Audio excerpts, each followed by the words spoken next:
Jadi seorang arif ataupun wali, wali ni sepanjang masa dia ada. Mungkin kita tak kenal, tapi dia tetap ada. Di akhir zaman ni nanti akan muncul wali secara terang-terangan. Siapa dia? Tentera-tentera Imamul Mahdi semuanya wali. Semuanya wali. Semuanya arifillah, semuanya wali. Jadi wali ni sifat dia, atau dengan bahasa lain nak jadi tentera Imamul Mahdi di akhir zaman. Akhir zaman ni zaman kita lah. La yazulu idtiraru. Dia tidak kunjung hilang rasa hajat keperluan. Maknanya dalam apa keadaan sekalipun, dalam hati dia, perasaan dia, jiwa dia, roh dia sangat berhajat, sangat fakir ila Allah, sangat memerlukan kepada Allah, bantuan Allah. Kita dari segi teori pada umumnya kita faham kita berhajat kepada Allah, tapi dia punya ilmu rasa dia, rasa perasaan wali-wali ini lebih. Itulah namanya rasa bertuhan yang sangat tajam, sehingga dia senantiasa apa yang dibuat, apa yang berlaku dikaitkan dengan kekuasaan Tuhan, kehendak Tuhan, iradah dia, dikaitkan dengan kebesaran dia, keagungan dia.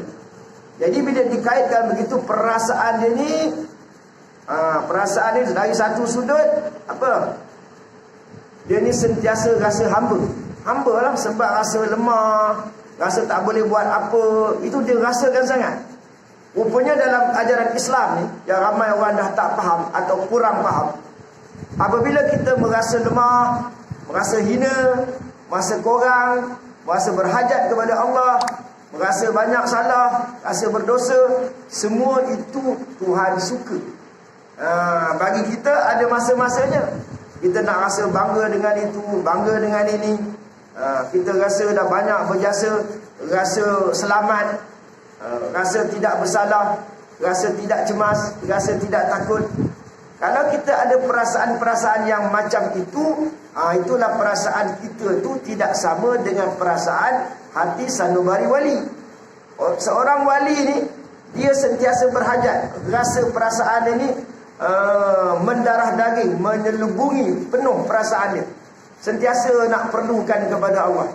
Apa-apa melatak, sebut nama Allah. Sampai begitulah. Dan tidak merasa tenang. Pasal apa tenang? Tak merasa tenang. Kita yang faham selama hari ini, bila kita dah semayang, dah puasa, dah beribadah, dah berzikir, tenanglah. Dari satu sudut itu betul. Daripada satu sudut yang lain, tidak merasa tenang. Ini maknanya dia rasa bahawa Allah boleh buat apa sahaja. Dia dua-dua ni seiring. Apa yang seiring? Rasa hamba dan rasa bertuhan tadi. Ataupun dengan bahasa lain, harap tadi. Harap tadi dan juga takut. Takut segala Allah boleh buat, Allah boleh bertindak, Allah maha berkuasa. Setiap saat, setiap detik turun naik nafas manusia ni, daripada satu nafas ke nafas yang lain, dia boleh matikan kita secara tiba-tiba. Jadi perasaan seorang wali ni tidak tenang. Tidak tenang di situ. Tapi dengan dunia, dia tenang, tak ada apa masalah. Dunia ni, datanglah cobaan, datanglah ujian, bagi dia tak ada masalah. Tapi bagi kita banyak sangatlah. Ujian apa contohnya? Ujian anak isteri, ujian musuh, kawan-kawan yang fasik, yang mengganggu, salah faham, kesilapan kawan-kawan, salah kawan-kawan, kelemahan peribadi orang lain. Banyak sangatlah ujian ni. Dan oleh kerana perasaan, rasa hati kita tidak menentu, tidak tetap, tidak kuat, tidak tajam, maka kadang-kadang kita boleh sabar, kadang-kadang kita boleh redha, dan kadang-kadang atau banyak masanya kita tidak boleh menerima takdir dengan baik.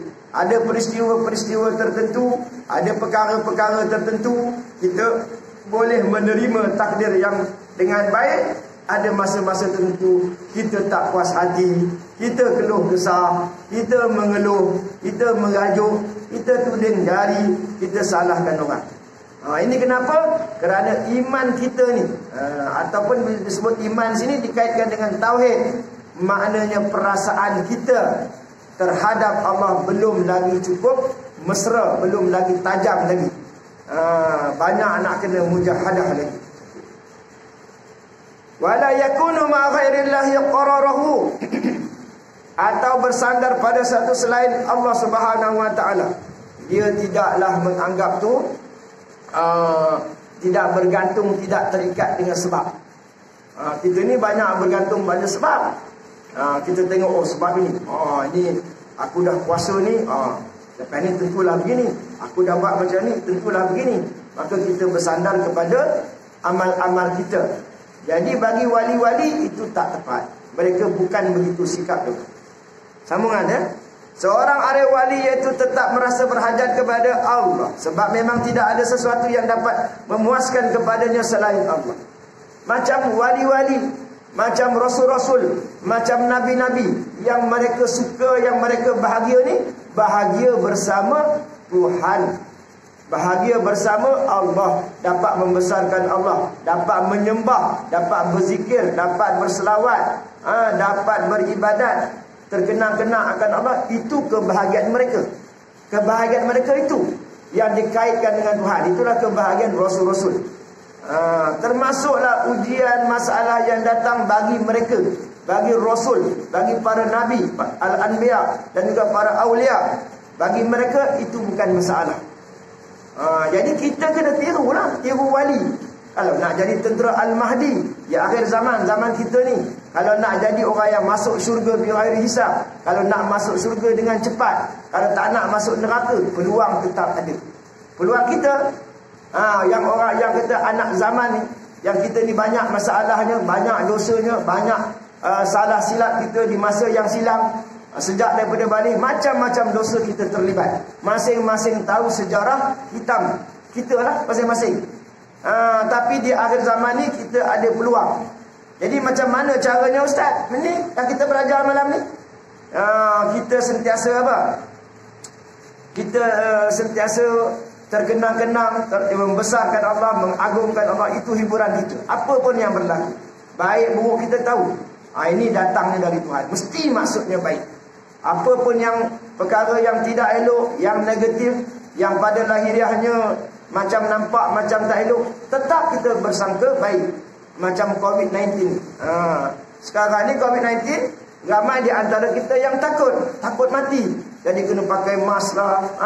Jadi masa COVID-19 lah banyak kita ni jadi kayu. Lari-lari pakai mask. Mask dah. Bukan mask. Jadi kalau begitu, bermakna kita ni bila kita dah takut mati, kita buat persiapan. Tak boleh pergi masjid pun, nak pergi masjid lah, nak macam-macam lah yang kita nak buat ni, untuk kita kawal balik. Takut-takut kita kena. Yang bahaya pun, bila-bila boleh kena. Pergi dekat masjid ke, surau ke, pasar ke, tempat orang ramai ke, kemungkinan tu tetap ada. Kemungkinan itu. Jadi kita bimbang. Bila kita bimbang, kita kawal balik dengan amal ibadah kita. Secara lahiriahnya begitulah. Itu ada hikmahnya, ada baiknya. Kalau tidak, kita ingat kita ni takkan mati buat masa ni aku sihat, takkan mati aku belum tua lagi, takkan mati aku belum sakit lagi. Macam-macam kita andaikan. Juga kerana sedar benar-benar terhadap kekuasaan Allah, di samping kelemahan dan kebodohan diri. Ada dua. Satu, kita terkenang-kenang, kita teringat Allah Maha berkuasa, Dia boleh buat. Dia boleh buat, jadi kita takutlah. Terasa benar di hati kita, Dia boleh buat apa pun. Dan kita rasa kita lemah, nak buat apa pun tak boleh, kecuali dengan izin Dia. Jadi lengkaplah perenggan ini menerangkan akan sifat wali-wali ini berlaku. Jadi sifat wali-wali inilah yang menjadi tentera Al-Mahdi. Tentera Imam Al-Mahdi di akhir zaman, zaman kita ni ada gelarannya. Gelarannya ialah Ikhwan. Gelaran itu.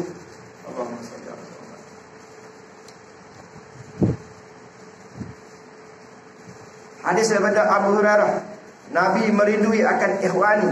Qalu, mereka berkata, ya Rasulullah, awalasna ikhwanaka? Bukankah kami ni ikhwan kamu, saudara kamu? Tapi ikhwan sini lebih kepada gelaran, panggilan gelaran. Qala la, Nabi kata bukan kamu, kamu semua ni sahabat. Bila berguru dengan Nabi, namanya sahabat. Jadi di akhir zaman ada lagi gelaran bagi tentera-tentera Imamul Mahdi di akhir zaman ni. La antum ashabi, Nabi kata kamu semua sahabat-sahabat aku. Ikhwani, ada pun ikhwani kaumun ya'tuna ba'dakum, iaitu kaum yang datang selepas daripada kamu.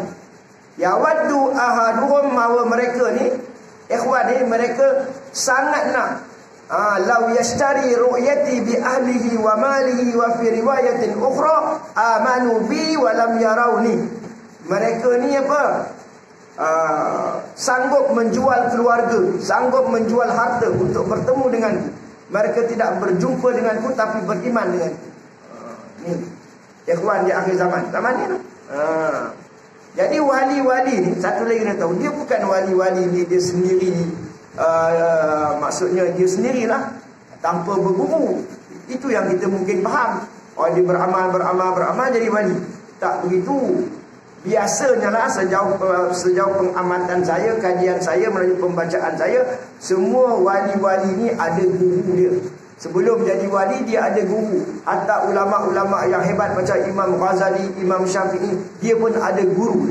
Jadi Imam Ghazali itu wali, taraf wali. Imam Syafi'i pun taraf wali. Wali-wali itu adalah ulama, tetapi ulama tidak semestinya wali. Ambil perhatian. Saya ulang balik. Semua wali-wali itu adalah ulama. Dan ulama itu belum tentu lagi wali. Apa maksudnya? Semua wali-wali itu adalah ulama. Kerana ulama itu daripada perkataan alim. Dia beramal dengan ilmunya. Bila dia beramal dengan ilmunya, itu yang dikatakan alim. Alim mengikut hakikat agama, orang yang beramal dengan ilmunya. Selagi tak beramal dengan ilmunya, dia bukan dipanggil sebagai seorang yang alim pada hakikatnya. Sebab itu dalam Quran menyebut, ala inna awliya Allah la khawfun alaihim wa lahum yahzanun. Sesungguhnya wali ini tidak berduka cita. Jadi nak jadi wali ni kena ada guru. Guru yang mursyid, guru yang mendapat petunjuk, guru yang beramal. Nampak waraknya, nampak amalnya, tauhidnya luar biasa, keimanannya luar biasa. Sampai dia boleh scan. Scan ni bahasa sekarang. Boleh pandang tembus dengan izin dan kuasa Allah. Walaupun manusia tak ada kuasa, Nabi tak ada kuasa, dia boleh pandang tembus, tahu perangai anak murid dia. Daripada dia tahu perangai anak murid dia, maka dia didik sehinggalah anak murid dia boleh berubah, akhirnya menjadi wali Allah. Di akhir zaman ada juga begitu. Zaman kita ni. Maka siapa yang jadi wali-wali ni bukan wali-wali daripada balik turun baik dia lah. Kebanyakan kalau kita pergi dua kedai buku ni, kita beli buku-buku agama, kisah wali-wali, menceritakan kisah taubat wali-wali. Bagaimana wali-wali ni bertaubat daripada dosa. Dosa ini, dosa itu, macam-macam dosa. Tetapi akhirnya mereka ini menjadi wali. Bukan wali ni terus baik dia dah. Dia sempat bertaubat, taubat nasuha. Walau macam mana teruk pun dosa dia, tapi dia bertaubat, bersih daripada dosa, jadi wali. Jadi bila jadi wali, lebih-lebih lagi di akhir zaman, jadi tentera kepada Al-Mahdi, masuk syurga bi ghairi hisab, tanpa masuk neraka. Tentulah kita dengar, wow, ini 10 wow ni. Tentulah kita nak rebut peluang. Baik. Allah. Benar, kita lompat kepada 115. Poin yang 115. 115. Liyughaffif alamal balai alaika ilmuka bi annahu subhanahu huwa mubla laka fallazi wajahatka minhul aqdaru huwa allazi awwadaka husnal ikhtiyari. Seharusnya terasa ringan kepedihan bala yang menimpa kamu, kerana engkau mengetahui bahawa Allah yang menguji padamu, maka Tuhan yang menimpakan kepadamu takdirnya itu. Maknanya di sini bala tu berat, bala masalah ujian. Macam mana nak kita gambarkan contohnya? Macam hutang, ahli keluarga kena aksiden, mak bapak kita sakit teruk, stroke. Itu bala lah, bukan senang tu. Kena serang, orang merompak. Orang ambil kereta kita, motor kita, rumah terbakar, bala lah tu. Tetapi terasa ringan. Ini sifat-sifat wali ni terasa ringan. Allah ambil balik. Allah yang jadikan macam tu. Tak apa, sabar. Ini Allah punya semua. Dia ambil balik, tak apa. Senang macam tu. Tapi mau tak mau, senang tak senang, kita hidup zaman sekarang ni, kita mesti usaha ke arah tu. Sebab kita nak keselamatan di akhirat. Kita nak masuk syurga. Kita tak nak masuk api neraka. Jadi mau tak mau kita kena mujahadah. Bukan senang. Umur dah setua kita ni, seusia kita ni, belum lagi lulus dengan cemerlang. Ada lagi gagal, ada lagi mengeluh. Gagal lah tu. Ada lagi tak puas hati. Gagal lah tu.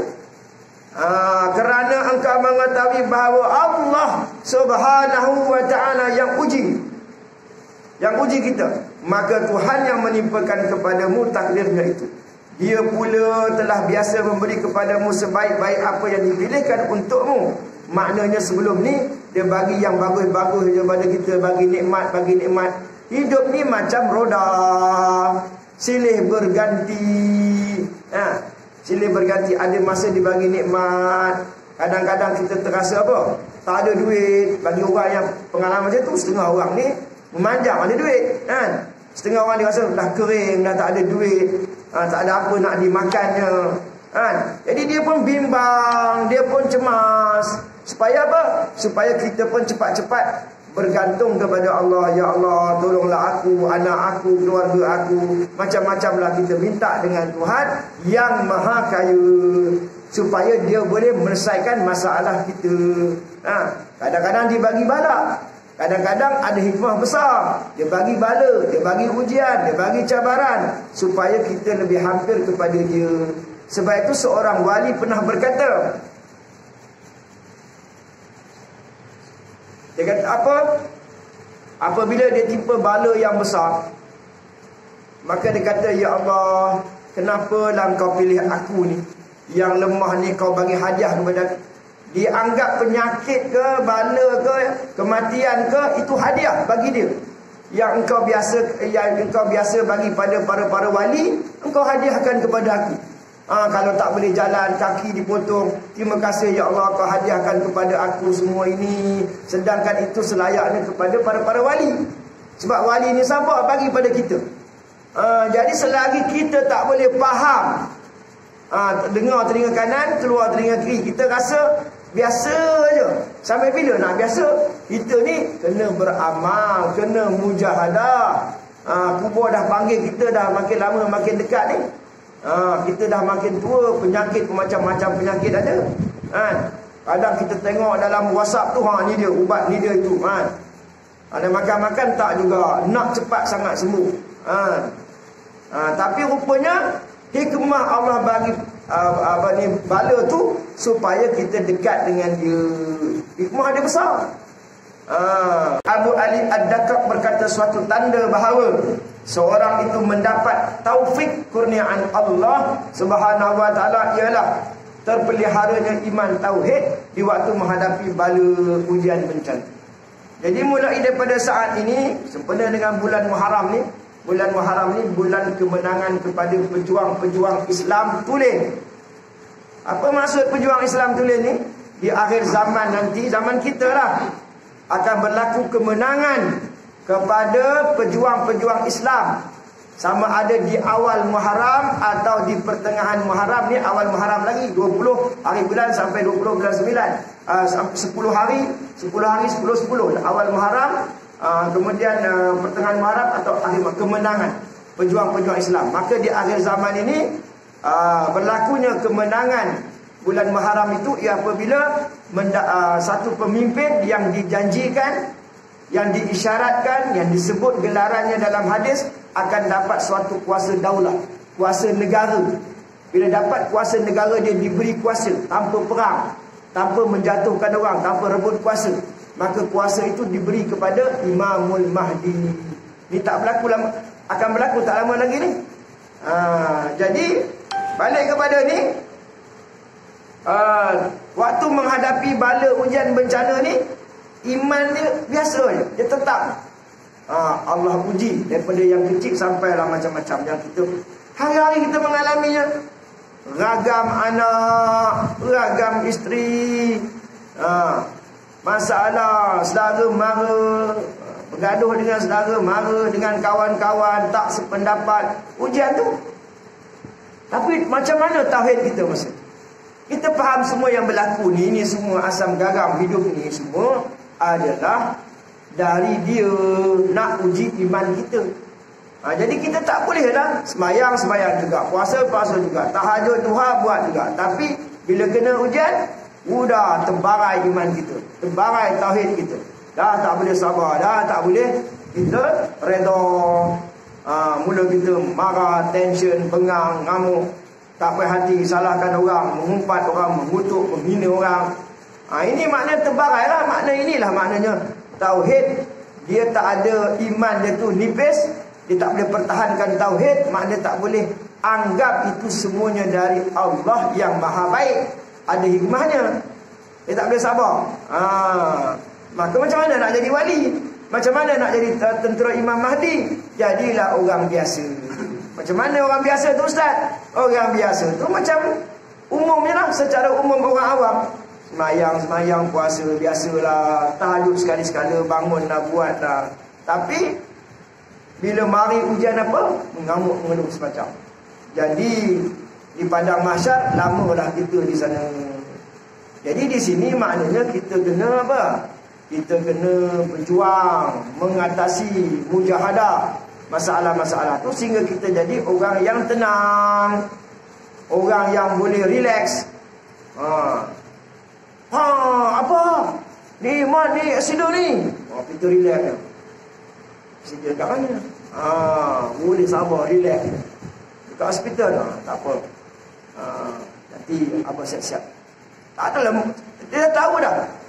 Sana aksidan. Ini Tuhan punya kerja. Kerja Tuhan, peranan Tuhan bagi benda macam tu supaya kita ni apa? Cemas, takut, pergi dekat dia, rujuk dekat dia. Oh, Tuhan boleh buat, maha berkuasa macam tu. Tapi kalau kita tak, bukan jenis orang macam tu, jenis iman nipis, jenis biasa-biasa, bukan wali, kat mana kita tu? Aku dah kata dah.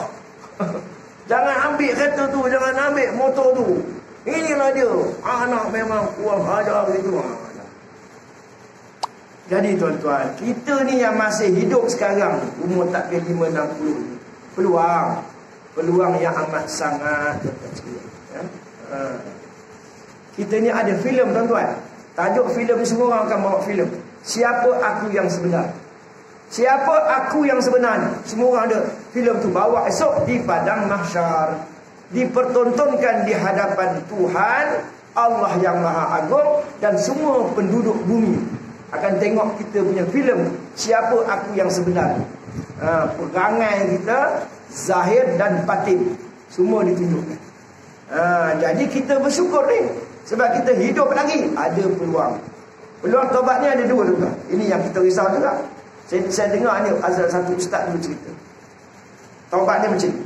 Satu, kita buat dosa yang jelek, dosa yang jijik, sejarah hitam kita bertaubat. Ditunjuk. Yang kita punya perangai tak senonoh tu tunjuk. Semua penduduk bumi tengok. Tapi oleh kerana kita dah bertaubat, diampunkan semua. Tapi tunjuk. Satu lagi, kita dah bertaubat, tak ada tunjuk. Dulu aku buat ni, banyak benda ni, benda yang kotor jijik, tak ada. Jadi nasib kita lah. Kalau nasib baik, kita dah bertaubat, tak ada pun situ. Sebab taubat ni maknanya Tuhan ampun. Bukan tak tengok filem tu, ada filem tu, orang tengok. Sebab itulah dosa yang paling besar, dosa apa? Syirik. Jangan kita syirik dengan manusia, takutkan manusia. Memang kita ni takut manusia, sebab manusia ni ada mata, dia pandang, dia ada telinga, dia dengar, dia ada mulut, dia boleh ngata kita. Kita pun takutlah dengan dia. Tapi sampai satu peringkat wali ni, dia peduli apa? Dia tak peduli dengan dunia, penduduk dunia. Nak kata ke dia, sebab dia buat itu bukan kerana fadilat. Dia buat itu bukan kerana dia nak kerana syurga. Dia buat tu bukan kerana takut neraka. Jadi malam ni tuan-tuan dapat ilmu daripada saya, daripada Allah lah, bukan saya. Saya ni asbab je, sarung je. Maknanya tuan-tuan, kita dah ada ilmu dah, lepas ni nak beribadah, jangan kerana dunia. Dunia tu datang sendiri, Allah bagi. Kita buatlah usaha tu, kita buat lillahi ta'ala. Allah bagi dunia tu. Apa-apa letak bentuk dunia. Jangan beribadat kerana syurga, walaupun semua orang nak syurga. Sebab itu ada disebutkan di sini, aku menjadikan, mula-mula Allah jadikan alastu birabbikum tadi. Ayat tu, ketika aku menjadikan makhluk, maka semua mengaku cinta kepada aku. Kemudian aku menjadikan dunia, maka lari daripada aku 90%. Tinggal 10% je. Kemudian daripada 10% aku buat syurga, maka lari daripada aku 90% lagi, daripada sisa 10%. Kemudian aku membuat neraka pula, lari lagi 90% daripada baki tadi, maka lari daripada aku 90%. Dari sisanya itu kemudian aku turunkan bala, lari lagi 90%. Mana daripada dunia, orang-orang cinta dunia, dah orang kejar dunia. Lepas tu buat syurga, ibadat kerana syurga. Buat neraka, orang ibadat kerana takut neraka. Kemudian turunkan bala, orang pun tak tahan, lari lagi. Mana satu peringkat lebih tinggi.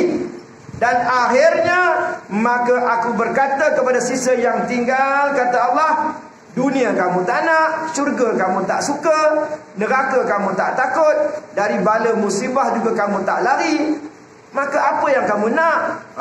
Mereka jawab, engkau telah mengetahui keinginan kami. Aku berkata, aku akan menuangkan kepada kamu bala yang tidak akan sanggup menanggungnya, wahai bukit yang besar. Walau bukit yang besar, makna tu atas daripada tu akan ada bala. Nak jadi wali ni, nak jadi tentera Imamul Mahdi ni, nak masuk syurga bighairi hisab ni, nak masuk syurga tak payah masuk neraka ni, ada ujian. Ada ujiannya. Sehingga bukit yang besar pun tak boleh buat, tak tanggung. Sabarkah kamu? Allah tanya, sabarkah kamu, boleh ke? Dia orang jawab apa? Apabila engkau yang menguji, maka serahlah kepada engkau nak berbuat sekendak kamu. Maka mereka itulah hamba-Ku yang sebenar. Wali ya. Hari bila, ya Allah, kalau engkau nak bagi aku sakit, terpulanglah pada engkau. Tapi kau minta biarlah aku sakit dalam keadaan aku ni boleh sabar, boleh redha. Aku minta itu je. Kau nak bagi sakit, terpulang pada engkau. Kita mungkin tak begitu. Cepat-cepat doktor, cepat-cepat klinik. Jom klinik, jom kan. Takut dengan sakit. Baru sesemua sehari dah kita cari ubat. Relax dulu, tak apa. Dah berapa tahun sihat, berapa puluh tahun sihat, kena sesemua sikit kita relax. Boleh macam tu? Rupanya nak jadi wali ni susah. Makna nak jadi orang yang betul-betul baik susah. Nak masuk syurga tu susah. Nak masuk syurga bighairi hisab lagi susah. Tapi tidak mustahil. Nak ke masuk syurga bighairi hisab? Naklah sangat. Kena mujahadah. Kenalah menghadapi ujian-ujian yang macam ni. Begitu tuan-tuan. Berapa minit lagi Syah?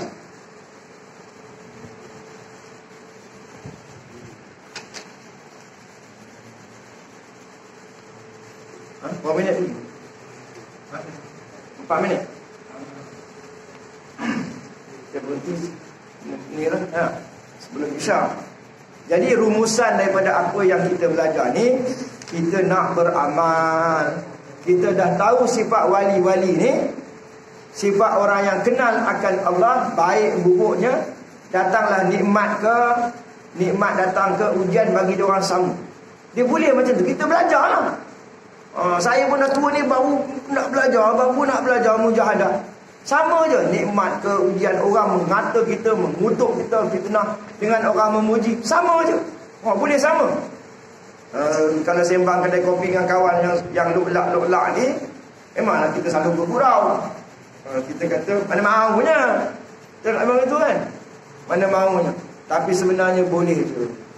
Kalau kita ada azam, bila Allah izin, dapat taufik, dapat hidayah, insya-Allah kita akan tenang. Datang apa pun, kita boleh redha, sabar, bahkan bersyukur lagi. Benda yang tak elok, benda bersyukur. Orang puji kita, kita suka kan, pulang balik pada Allah. Ya Allah, orang suka dengan aku. Aku pergi keluar, orang hormat aku. Semua ni engkau yang mulia tu, engkau yang memuliakan aku. Sifat mulia tu pada engkau. Aku ni tetaplah hamba yang hina. Aku tak mulia sebenarnya. Sebenarnya kita bukan mulia, Allah yang mulia. Jadi kita buat kerja-kerja mulia. Mulia tu sifat siapa? Sifat dia. Dia pinjamkan kepada kita. Orang nampak kita mulia.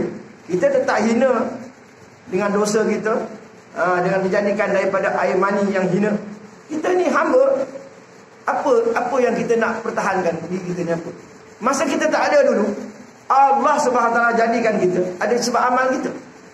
Engkau kena jadikan aku ya Allah sebab amal aku bagus. Masa tu kita beramal kan? Tak ada. Dia jadikan kita. Dia bagi kita udara, dia bagi kita bumi, dia bagi langit, bagi matahari semua. Pasal apa? Kenapa dia mesti bagi pada kita semua tu? Tak mesti pun. Jadi oleh kerana itu tak ada sandaran.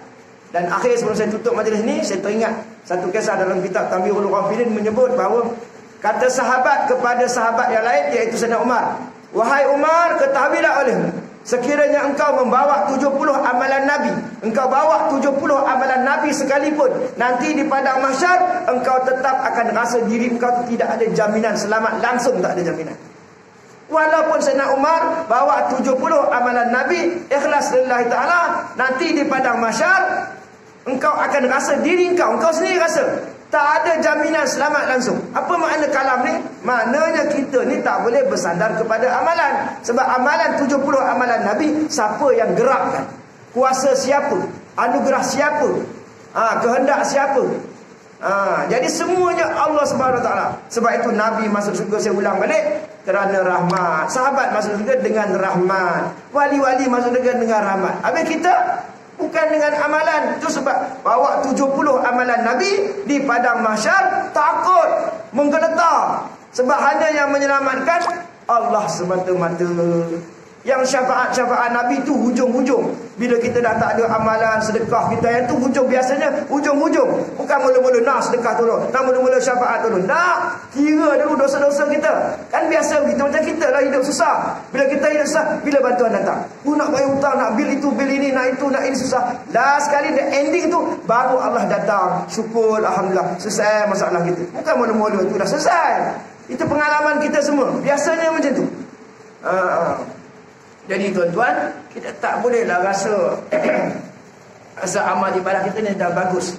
Lagi-lagi kita nak mengherdik orang, nak mengata orang ni bukan zaman dia lah. Jadi saya rasa sekadar itu yang saya nak sampaikan kepada tuan-tuan.